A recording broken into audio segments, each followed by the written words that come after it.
আনন্দে মাতোয়ারা বইপ্রেমী, পাঠক, লেখক, প্রকাশক সহ বই বিক্রেতারা। বিকেল থেকে রাত পর্যন্ত চলে আড্ডা।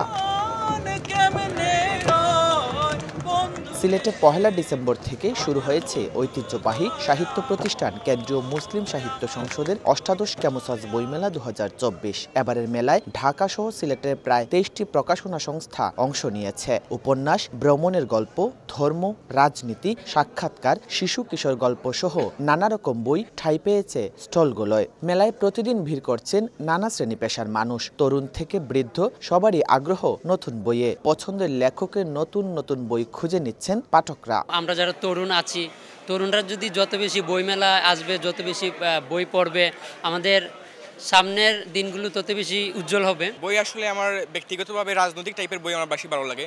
তারপর ক্লাসিক্যাল উপন্যাস বইগুলো যেগুলো আছে ওগুলো ভালো লাগে। আর আজকে বই কিনছি, ৪-৫টা বই কিনছি। আহমদ ছফা কেন্দ্রিক প্ল্যানিং ছিল। ওনার দর্শন আমার খুব ভালো লাগে আমার ব্যক্তিগতভাবে।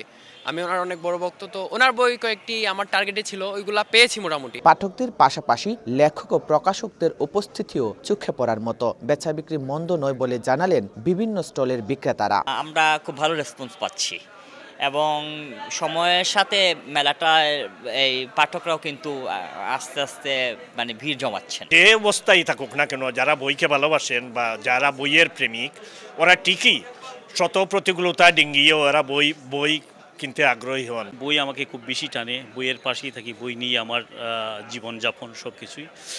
যেখানেই শুনি বইমেলা সেখানেই ছুটে যাই। দেশের পরিস্থিতির পরিবর্তনের সাথে এবারের বইমেলায়ও পরিবর্তনের হাওয়া লেগেছে বলে জানান আয়োজকরা। এই পরিবর্তনের হাওয়ার জন্যই হয়তো কিছুটা একটু পরিবর্তন লক্ষ্য করা গেছে।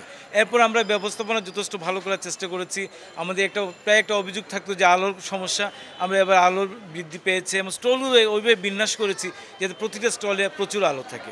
এবার আমাদের খুব ভালো লাগছে যে ঢাকার ঐতিহ্য প্রকাশনী, গার্ডিয়ান, তারপর সোলজার, এই ধরনের প্রিয়জন, এবার ঢাকার অনেকগুলো প্রতিষ্ঠান এসেছে এবং সিলেটের প্রকাশকরা তো আছেনই। সমাপনী অনুষ্ঠান ও পুরস্কার বিতরণের মধ্য দিয়ে মেলা শেষ হবে আগামী ১৬ ডিসেম্বর। প্রতিদিন বিকাল ৩টা থেকে রাত ৯টা পর্যন্ত সকলের জন্যই উন্মুক্ত রয়েছে বইমেলা। বিকেল হলেই বইপ্রেমীরা ছুটে আসে ক্যামুসাসের এই বইমেলায়। ১.৫ যুগ ধরে চলে আসা এই বইমেলার ব্যবস্থাপনা ও এই বইমেলাকে সমৃদ্ধ করতে আয়োজকরা নিচ্ছেন নতুন নতুন উদ্যোগ। জয়ন্ত কুমার দাস, সময় সংবাদ, সিলেট।